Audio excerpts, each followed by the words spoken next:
So I'm sitting here saying, Dad, what in the world? How can two brothers living at the same time, raised in the same context, nurtured by the same family, filled with the same spirit, have such a different view of leadership, calling, and ministry? How does that happen? Is that normal? It is.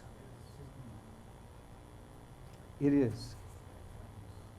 This story is so normal that what Dad was, in essence, asking me is, me, the pastor, to help them steward their callings.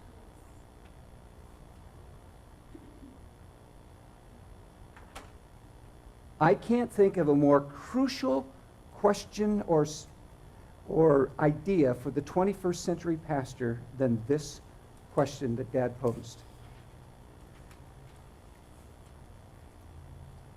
In fact, it dawned on me that Dad was asking this crucial question: is it the role, purpose of the church to steward the gift of the pastor, or is the job of the pastor to steward the gifts of the people?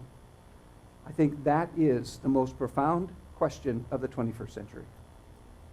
The 20th century has been built around the seminaries teaching pastors how to steward their calling.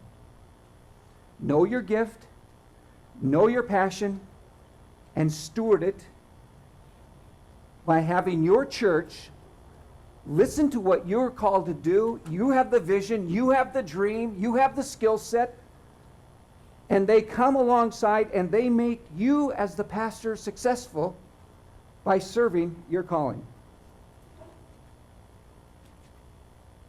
And what Dad was saying to me is, Lowell, it's time that you pastor your brothers. And I said, Dad, but what about my calling? I mean, that's what was going through my mind. What about me? I was called to old and dying churches.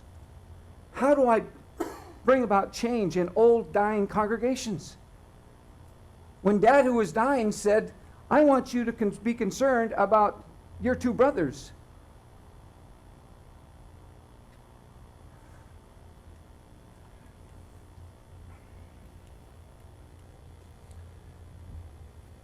But it began to make sense, because I realized that I was called, and I knew at 10 years old that I was called to be a pastor.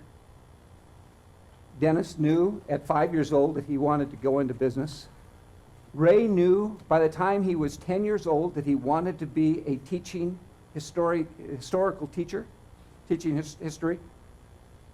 His whole plan was to be used of God, to see what God's doing around. Every one of us knew it, even though my mom and dad never, ever told us. But Mom and Dad could see our gifts and could see some of the things that we were doing. And you know, Mom taught Denny how to do business. We didn't have kindergarten, so when he was 5 years old, every week they went to Bellingham, 32 miles away from our house. Mom would make a list of all the groceries she would need. Denny would go find, couldn't read yet, but help her find every one of those groceries, go through the market. He would then memorize the prices. Mom would give him the stock, and all week long she would buy back from Dennis the food. Okay? And he kept all of the statistics and all of the things in his head. Mom knew my head. She never once asked me to do that. Never once. But by 5 years old, Denny knew about money, about ledgers. He knew about inventory. He knew about cost. He knew about payments. 5 years old. Now, they used to say that I come home from my Norwegian-speaking church on Sunday morning. I was in the second grade, and I was 2 years old. I couldn't speak English, and I couldn't speak Norwegian, but I made everybody in the afternoon, line up in chairs, and I would babble to them, because that's what Norwegian was to me, and so I was preaching to them at 2 years old. Ray would get in trouble at school, which was not uncommon for him. He would get in trouble. They put him into detention, which was the book room. Ray just went to heaven. He loved it. You know, it was, you know, why he didn't get good grades, I have no idea.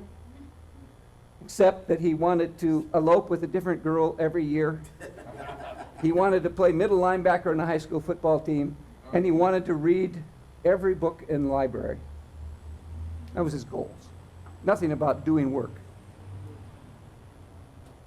Now, I came in, Ray, a prophet, pastor, I came as a servant first. Why? Because I'm the fourth child.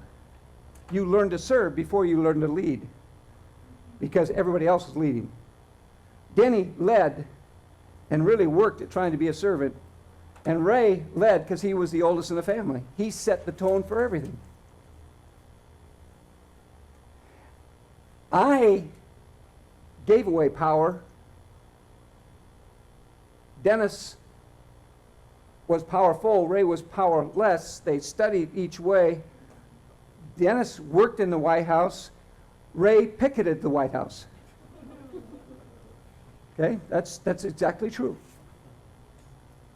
In the same family.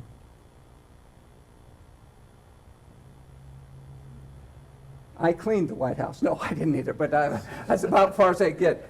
Denny was a sage. From the very beginning, I became a partnership builder. Denny didn't need a partner.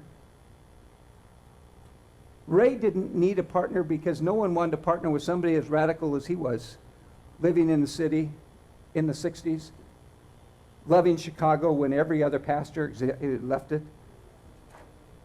And then finally, I discovered coaching.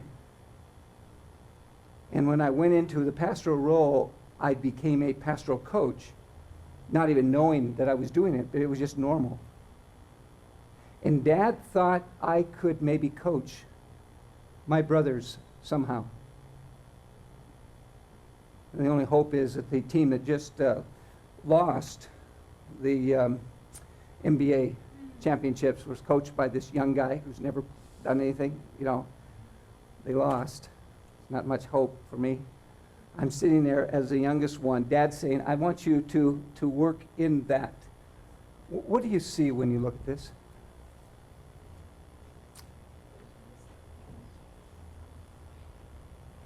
What image comes to your mind?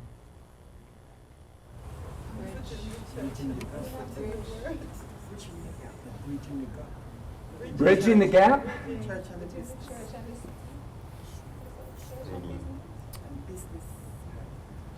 Who's doing the bridging? You. There's sunshine on one side and darkness on the other side. Oh, sunshine on what side? And You're actually you're touching one, reaching out to touch the other. Who's doing the touching? Jesus. Jesus, probably. Through you. The 12-year-old who drew this because her picture, her view was that she had a father who was trying to bridge his work with the church. And you notice what's missing in the church? No door, no windows. I realized that I had two brothers who were tempting like crazy to bridge the gap. And what would it take for me, instead of them trying to get to the church, what would happen if we reversed it and the church was trying to get to the marketplace? So what would happen, or what would it take for you to send your people to the marketplace? as the church's mission.